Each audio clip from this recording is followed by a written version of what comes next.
What's up, everybody? Welcome to Indie Comics Review. This is the show where every week I review 3 indie comic books. If that's the kind of content you find interesting, be sure to hit the like button and the subscribe button. Also, if you would like to support the channel, there's a link down below to my Alternative City comic shop where I sell t-shirts, buttons, comic books that I make, and all kinds of other cool stuff. So let's get started right away with the first book, which is Grimm #1, which is written by Stephanie Phillips and drawn by Flaviano Armentero, and it's on the Boom Studio Comics label. Jessica Harrow is dead, but her journey has only just begun. Discover the world of the afterlife, where Jessica has been recruited as a Reaper, tasked with ferrying countless souls to their final destination. But unlike the rest of the Reapers, she has no memory of what killed her and put her into this predicament. In order to unravel the mystery of her own demise, she'll have to solve an even bigger one. Where's the actual Grim Reaper? From acclaimed writer Stephanie Phillips, Harley Quinn, and fan favorite artist Flaviano, New Mutants, comes a bold new vision of what comes after and the nature of death itself. Grimm #1 is a highly anticipated book. Lots of us are looking forward to it, and it does not disappoint. Jessica Harrow, as it says, is a Reaper, and it starts on this evening where this guy is driving and he has an accident. He's thrown from his vehicle, and he thinks that he's just going to crawl back and go to his car, and he sees Jessica there, and it's like, well, what's going on? She's got this scythe, and she's looking like the Grim Reaper, only, much more hotter. And he finally realizes that this is it. He's gone. It's curtains. So Jessica takes him on literally across what some call the River Styx, and heads him toward the final destination, wherever that may be. But along the way, you have to stop in this ginormous waiting room where there's like God knows how many people in this waiting room. And this is where the Reapers drop off their ferry. And this guy is just not wanting to say goodbye to his life, and he grabs Jessica on the way as she's trying to go to, file her report for her job. And she realizes that her scythe has been stolen. Somehow this guy picked her pocket and took the scythe from Jessica.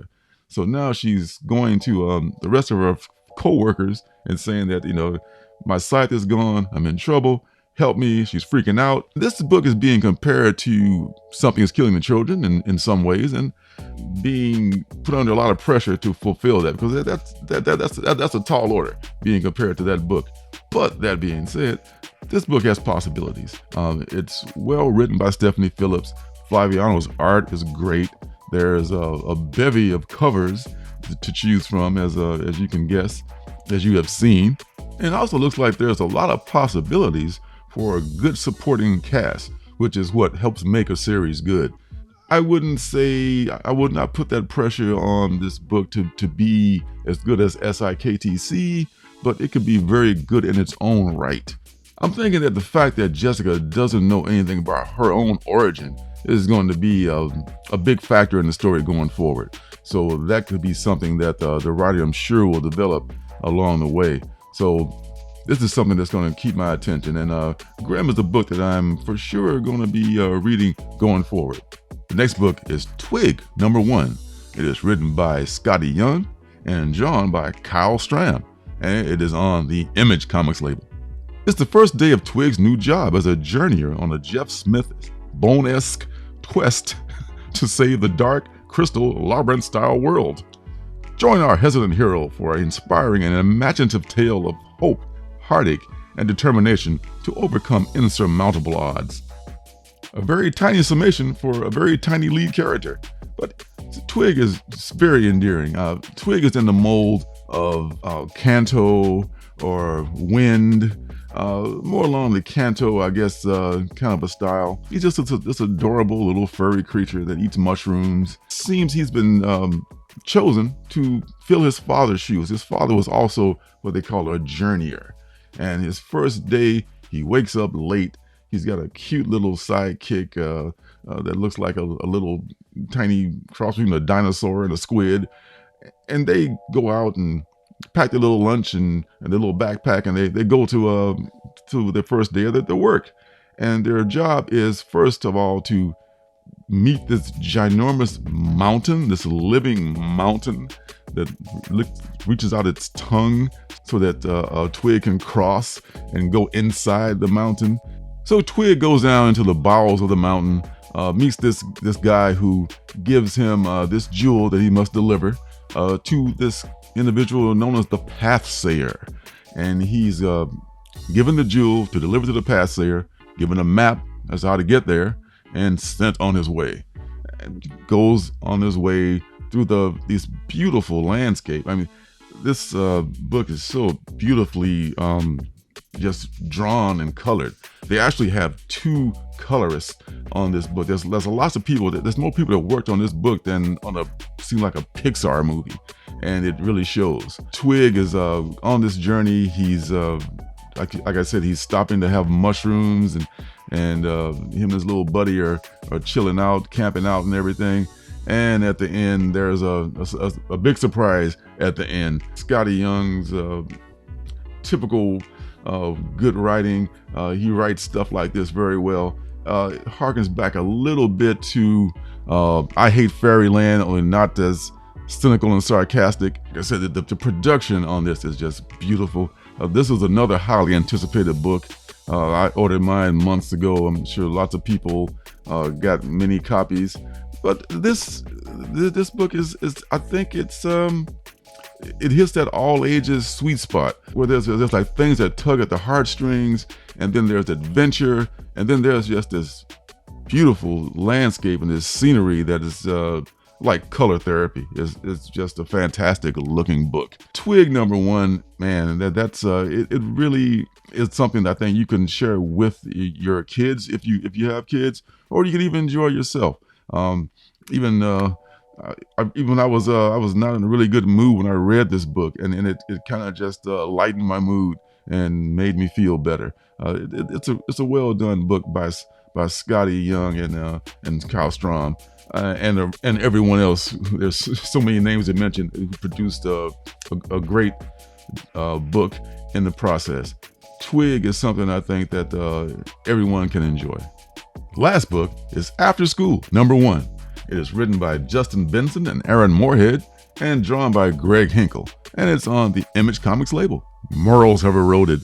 Your kids are out of control. Skybound's new horror anthology is going to teach those teens a lesson.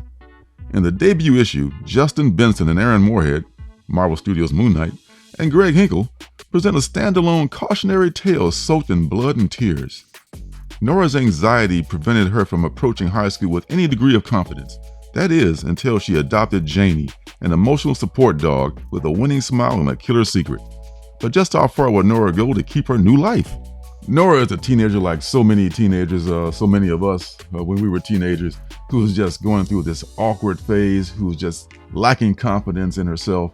She's dissecting frogs in science class, and it's just a shit show. I mean, the other kids are looking at it. It looks like the frog was attacked by a mass murderer or something. She's having a hard time doing anything right. Then one day, her parents buy her this dog, this support dog named Janie. And anyone who has a dog and who loves dogs know there's that moment when you first lock eyes with your dog, and that's it. And that's the same thing that happened with Janie and Nora. After that, Nora takes Janie everywhere she goes. She's her best friend. At some point, she sees the other girl that she kind of has a crush on, and she meets her, and because she has a dog, and things are going great for Janie, so it seems. Things are looking up. And one night, Janie, or I should say Nora, wakes up, and she knows that Janie's gone, and she starts looking around for her. And she walks into the kitchen, and there is the dog, Janie, standing up, smoking a cigarette, and just surprised to be busted. It was just amazing. It's just one of those scenes that just makes the book. And rather than go on from that and tell more of the story, just suffice to say that Janie is no ordinary dog, obviously, and she's apparently either possessed by or she's adopted the form of this other dimensional being who's looking to get back to their home.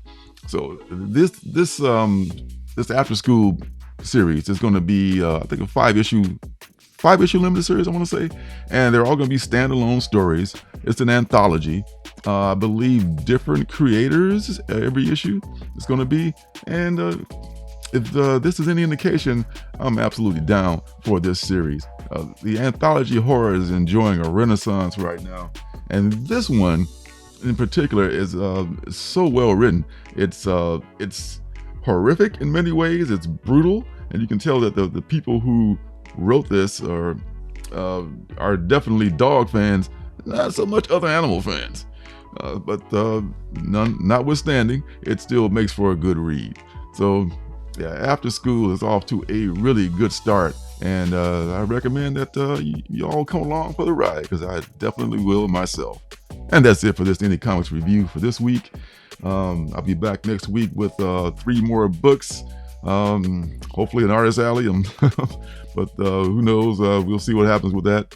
But until then, be sure to hit the like button, hit the subscribe button, and turn notifications on so you know when I'm making another video. So until next time, see you guys in the funny papers. Hey, don't forget to subscribe and leave a thumbs up.